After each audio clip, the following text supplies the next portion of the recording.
Good morning, everybody. Welcome back to the course of Formal Languages and Automata Theory.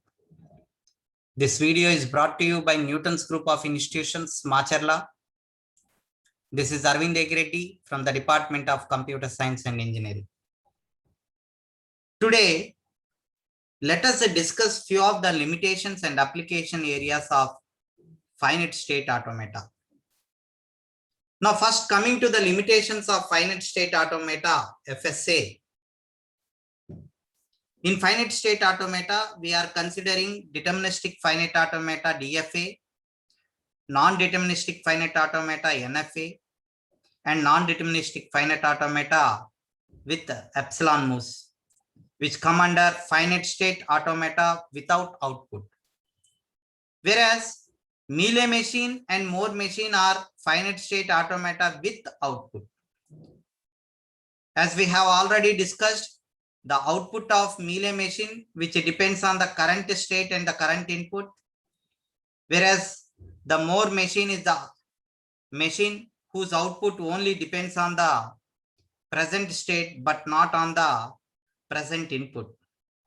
So by considering all these, let us discuss the limitations of a finite state automata. A finite automata is the most restricted model in the automata machine. A finite automata, which is an abstract model of computer system, as per its defining characteristics, they have only finite number of states. Hence, a finite automata can only count a finite number of input scenarios. Hence, there are some of the restrictions and limitations on finite automata. The first one is they have limited memory. Here, when we say that it is having limited memory, the meaning is here the input tape what we are going to have is the read only. And the only memory which can have is read only memory, that is a tape, which is going to store the information that is been moving from one state to another state. Since there are finite number of states, a finite automata has a memory which is strictly finite. So here in the finite automata, we don't have any stack memory like push down automata or Turing machines. So we have only one small memory. That small memory is nothing but is for read only memory, and this is used for holding the data of momentum from one state to an other state. And the second limitation is linear power. So here the finite automata can have only string patterns, that is regular expressions, which are being recognized by their power, that is even number or odd number of A's, like that. And the third limitation is strings without comparisons. So here the head movement, which is restricted in only one direction, either we can go from left to right or from right to left. So here we cannot do comparisons. So if we do comparisons, then we cannot construct a finite automata. So we can go in an unidirection. If we start from left, we can go to right, but in between we cannot come from take the reverse direction. So strings without comparisons only can be constructed by using finite automata. So we can modify or enhance the model of finite automata by removing one or more limitations, like removing or making giving it a momentum in both directions, that is a two-way finite automata. But of course these enhancements, they do not increase the recognizing power of the finite automata. So let us see few examples of limitations of finite automata. And there is no finite automata that recognizes these strings. That is the set of binary strings consisting of an equal number of A's and equal number of B's. That is A power n, B power n, C power n. That is equal number of A's and equal number of B's. So we cannot construct a finite automata for this particular string A power n, B power n, because it is having only limited memory. So there are so many strings that we cannot accept in this particular language. So here we use finite automata for regular languages. And in regular languages, we generally have finite languages. So what we mean by finite languages is, suppose if we have A power n, where say n is equal to 100. So here, if you can see, we are bounding the value of n to 100. So bounding the value, which means we call it as finite. So finite automata always talks about the regular languages which have or which can hold a limited memory. Now, coming to infinite languages, say for suppose we have A power n where n greater than or equal to 0. So what is the meaning of n greater than or equal to 0? Which means that we can have infinite number of A's. So we can accept the infinite number of A's in finite automata. Yes, we can. So here, what is the meaning of limited memory means? So whenever we come across comparisons in the limited memory, say like this, A power n, B power n, where n greater than or equal to 0, which means that we have equal number of A's and equal number of B's. Maybe 2 A's, 2 B's, or 3 A's, 3 B's, 4 A's, 4 B's, 10 A's, 10 B's. So here, the number of A's must be equal to the number of B's. Okay. So now here what we do is we are doing comparisons. So after 3 A's, suppose if we take this particular example, after 3 A's, when we write the first B, then we have to compare in the reverse direction for equal number of A's. So here, what we have to do is we have to push all of them into a stack. So when I enter the first A, I have to push the first A onto the top of the stack. Second A, I have to push. Third A, I have to push. So when I encounter the first B, what I have to do is I have to pop up the stack with the top A. So in the reverse direction, what I have to do is we have to pop the A's, but in finite automata, we have only limited memory. That is, we have only one memory, that is read memory, but we don't have any stack. So whenever we come across the stacks, whenever we come across the comparisons, then we cannot use finite automata. So for such languages, we cannot use finite automata, because the stack implementation can be done only in push-down automata and Turing machines. Of course, the major differences in finite automata, we don't have any stack, whereas in push-down automata, we have one stack, and in Turing machines, we have two stacks. That is the major difference. And similarly, we cannot take the strings like this 1, 2, 3, 2, 1, which is an palindrome number. So here, after 3, we are reversing the number. So we have to compare this two with this two and this one with this one. So strings like these also we cannot accept because we have to store and compare in reverse. Because finite automata is unidirectional, we cannot come in the reverse order. We cannot construct a language for such kind of expressions. Now my question is, can we accept the language a power n b power m? Yes.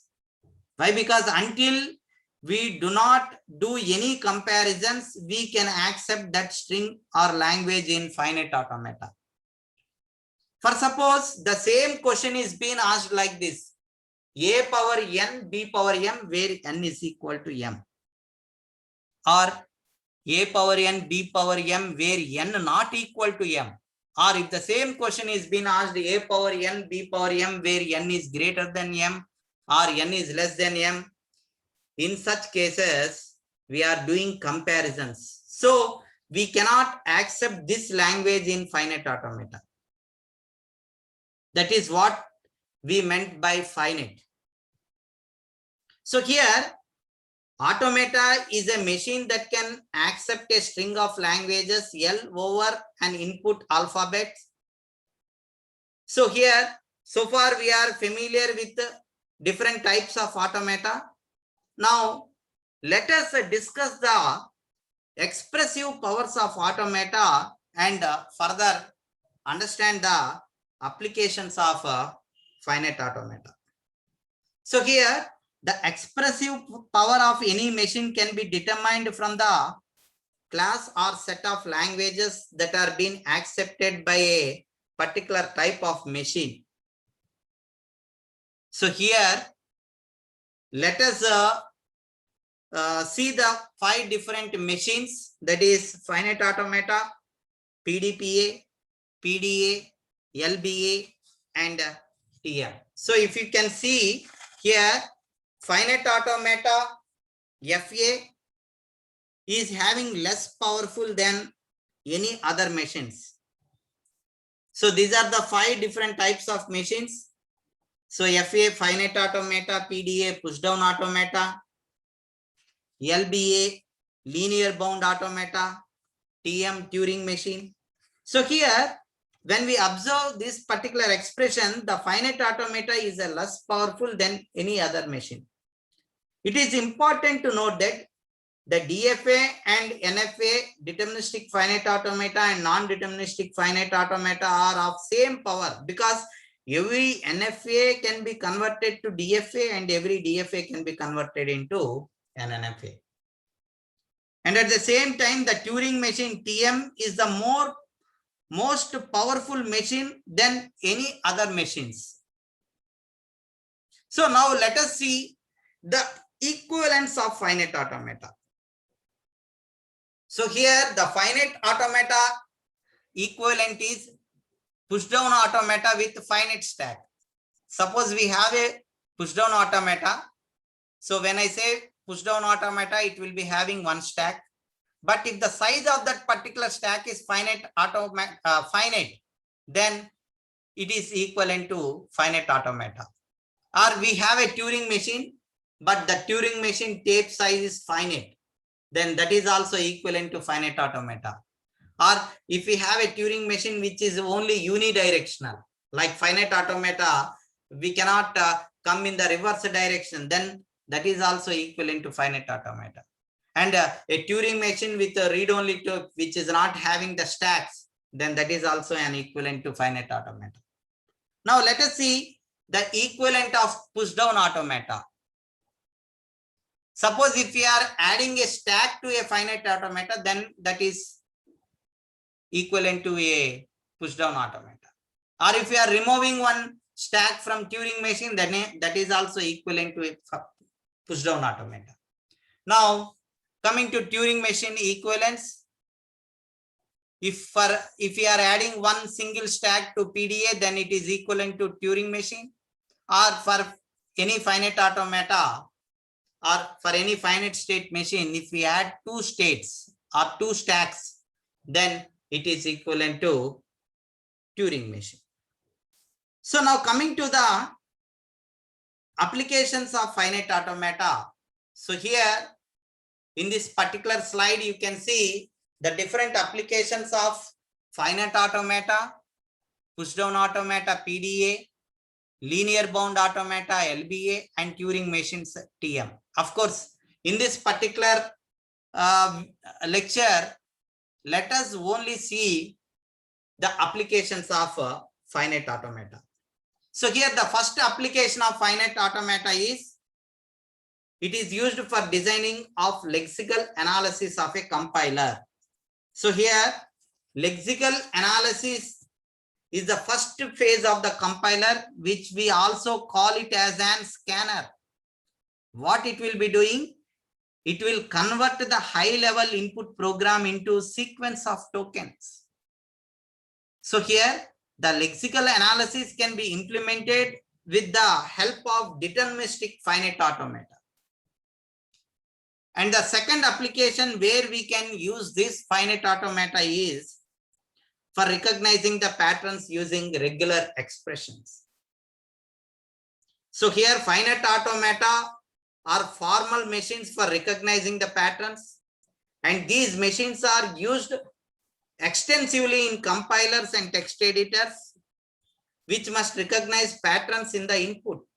So regular expressions are the formal notation for generating the patterns. And we are going to use the finite automata for designing of the combination and sequential circuits using Mealy and Moore machine. As we have already discussed about the Moore and Mealy machine procedure. So here the outputs are computed by combinational logical blocks whose only inputs are flip-flops. Here the output changes synchronously with the state transition and clock edge. Now the next application where we can use it is in text editors. So we probably often use these text editors. For suppose in Unix program, we are going to use grep. So to find some text in a file, example, to place where we define our depth first such programs, or the email messages we sent 6 weeks ago asking for an extension of our programming project. So in such kind of text editors also we will be using this finite automata. And the next application where we are going to use this finite automata is for implementation of spell checkers. So here spell checking algorithms, they use the edit distance methods, which tend to produce a large number of possibilities for misspelled words. So we propose different alternative approaches to check the spellings. For suppose Bangla text that uses the finite state automata FSA to probabilistically create the suggestions list for the misspelled words. And similarly here I did not mention, but of course we can use finite automata for entering the words into the dictionary or for searching for a word in a dictionary. So for searching also we will be using finite automata. That's all.